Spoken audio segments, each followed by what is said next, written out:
Just a few more names. Spade Cooley. Spade. I was lucky enough to make one of the first sales on the Spade Cooley show too, but the thing that was great about Spade, he was an entertainer, and again, if anyone liked people, it was Spade, and people just loved him. He always had a great smile. He was very vivacious. He just knew how to play an audience, and he had a very loyal group of cast members on the show, and they all got along very, very well. But the thing that Spade did, which I was so impressed, is he really took country music, Western music, and brought it right into the mainstream of music. And that was before music later became fractured and didn't have a unity that it had in those days. So that was a big thing. Western music was now just like any one of the big bands. It belonged right in the center stage at the Palladium.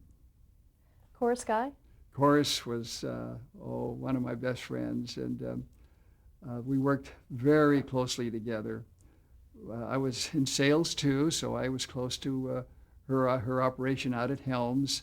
They had a wonderful family organization. The Helmsmen they were very unique, and they all had their routes, and Horace is the one that came through with some of the special products and how to develop and merchandise that.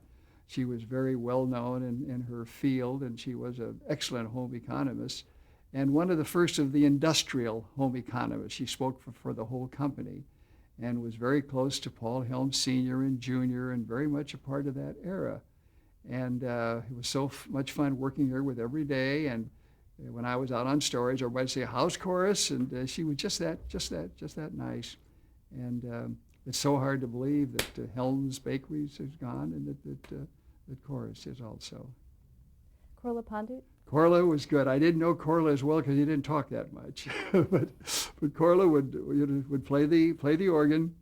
He had his turban, his wonderful eyes, and would set a mood. And he loves music. He's quite a spiritual man, and we didn't have all of those conversations because we kind of went along with that thing that Corla doesn't talk that much, and that was his main appeal as a television personality. But we did a lot of things together, and the KTLA family was really very close. And I saw him fairly recently, and he has a couple of new albums out, and he's still very active in the music world and talks much more now than he used to.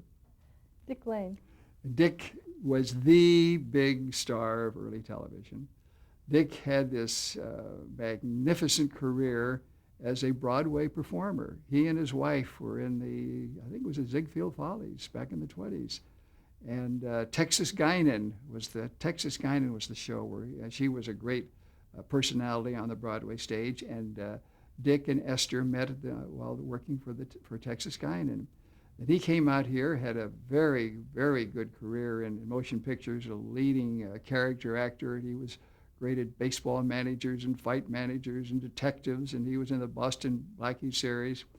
But Dick, again, knew people, and he just enjoyed walking around, talking to people. He'd come to the station at least once a week and would go from office to office with the mail that he got for that day and would sit down and talk to you and then move on down the line. And I think he was always concerned about everybody. And I think that's a very important quality that Dick had. He showed that being nice to people is probably the best thing you can do because people remember that. And every police officer or fireman or sheriff I'd bump into would say, "Well, say hi to Dick. How's Dick doing?" And it was really an honor working with him. And he taught me so much. Roberta Lynn. There's another sweetheart. Roberta was one of the original Champagne ladies that Lawrence Welk had. And she was just so special. She was sweet. She was beautiful. People loved her, and she knew how to respond. And she got her own show with us for a long period of time. And then because of that, she kind of left the Welk organization. But she's just a great, great person. Then she went up to Las Vegas, was up there for many years. And it's so interesting, she's back with the Welk organization now. So she was a special friend. And of course, she and I did all these strange voices on Frosty Frolics, she would sing, and then we would do the voices together, different animals and characters and the dialects. It was a very big learning experience for me. Beanie and Cecil. Beanie and Cecil. Stan Freberg and Dawes Butler were a wonderful pair. They worked together so easily. Stan was probably 6'2", and Dawes was probably 5'6", so they would stand at different levels. And when they would perform, their hands always had to be at the same level. So here's poor Dawes trying to get his hands up, and Stan's trying to hold his down. So they worked out a trench system where Dawes would stand on a level, and then Stan would be on the ground, so that they would end up at about the same size. And very creative people. They could sit down and just exchanging things. The show the next day would come out of their conversation. They knew how to get laughs. They had special senses of humor, where you didn't know whether it was Beanie or Cecil or Dawes and Stan. And it was one of those rare combinations. They got along very well and worked so well together. And off stage, Stan was a little more moody, a little more reserved off stage than his very on stage policy. Dawes was always just about the same. And then Stan went into very effective and sales, advertising sales, and he did albums, and he did big commercials that were so great. I did one with him where it was a big studio with maybe 10 or 12 tables, with people at all tables, and I and the guest, whoever the girl was, and we would click glasses, and as we would do it, we'd break it, and all the champagne would fall on the table. And it was for some commercial with this big build-up, and here's to you, honey, and clunk. We did the take about 6 or 7 different times. I always remember that one. Hal Fishman. Hal, again, is the real professional. The thing that is so wonderful about Hal, he knows his business, he knows his news, and he's a college professor. So he knows the students in the classroom. He has that wonderful academic approach to things and just a solid knowledge of things. And that has permeated his whole career, because Hal has the confidence of viewers. They have listened to him for so long. They know when he says something that it's true. They know when he says something that it's an explanation of what has happened. He has that ability to dig through to the core of the matter. And I think it's a wonderful quality that he has.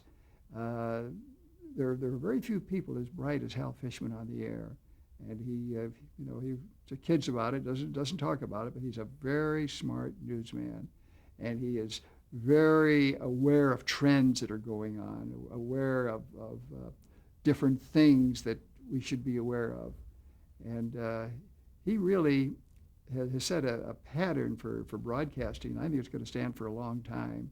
It's no nonsense. It's factual.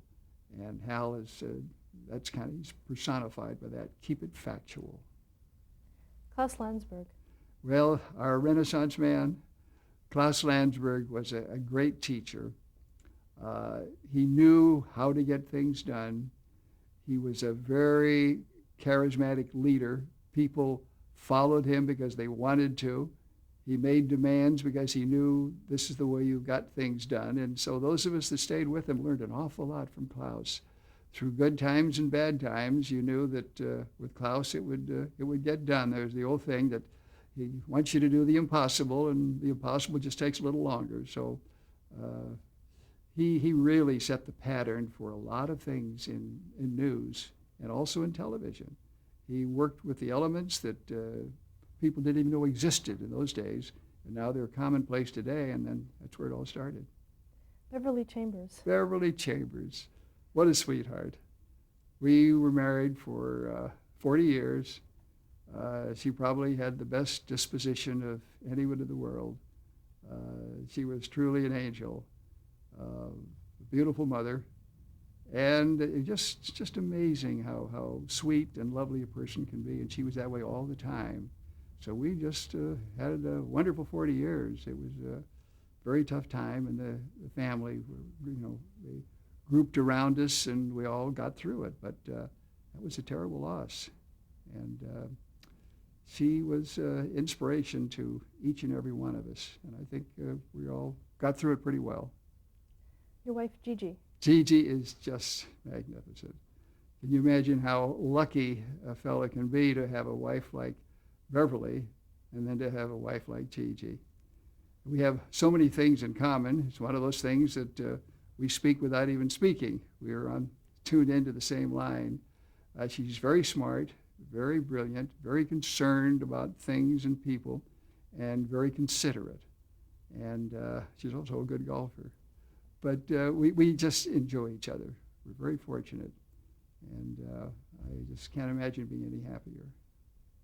Well, thank you very much for sharing your story with us. It's been an honor and a pleasure to interview you. Thank you, Karen. You do a beautiful job. Thank you.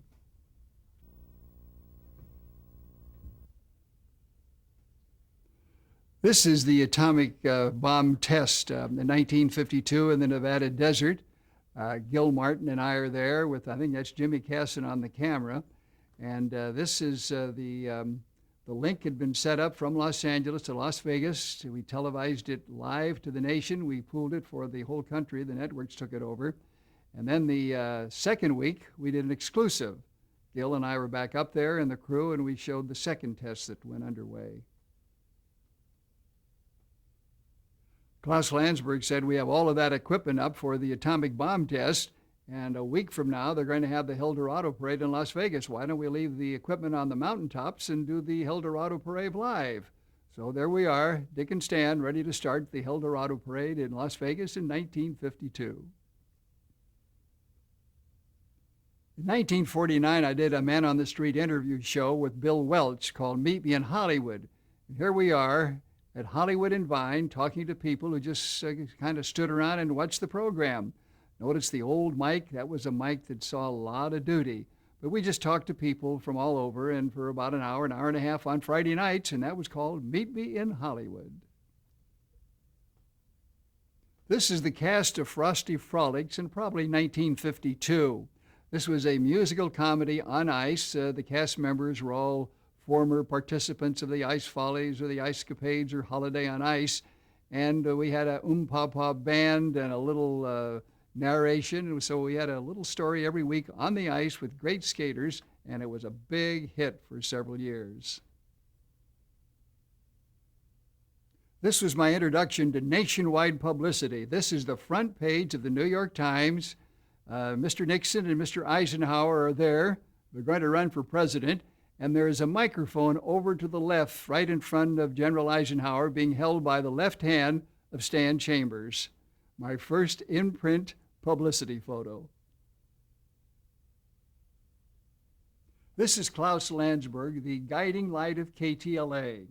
He's the Renaissance man of television. He was station manager, he was director, producer, he was a sales executive and an engineer. He did just about everything, but a very creative genius who was the driving force behind the success of KTLA. This is the only picture I had taken at the Kathy Fiskew rescue telecast. I'm interviewing one of the workers. This is a film strip from a film shot by a newsreel company. They were doing a story on a television station covering a news story, and that's why we have any video at all. Paramount Pictures newsreel was there, and they caught us on film, and so it's my only picture. Well, this is the first flying television station in the world. This would be 1958 on its maiden flight. If you look at the antenna sticking down between the struts, when you're flying, you put the antenna down so you can get the signal out. But when you're landing, you better pick it up and keep it parallel with the struts. On the first landing attempt, the antenna was down, the copter almost crashed. But a good pilot made a good recovery, and they took off again, and they lived happily ever after. This is the opening shot on the first night of our coverage of the Rodney King beating. I'm standing out in front of George Holliday's house, have an umbrella, there's a light rain there. George Holliday's the one who shot the videotape of Rodney King being beaten up just outside of his door. And this was on the air literally seconds before the tape was shown to the world. Well, it took about, I think, 10 years to put everything together, and then took about 3 different sessions of writing several hours a day, every day of the week, and then News at 10 was finally finished.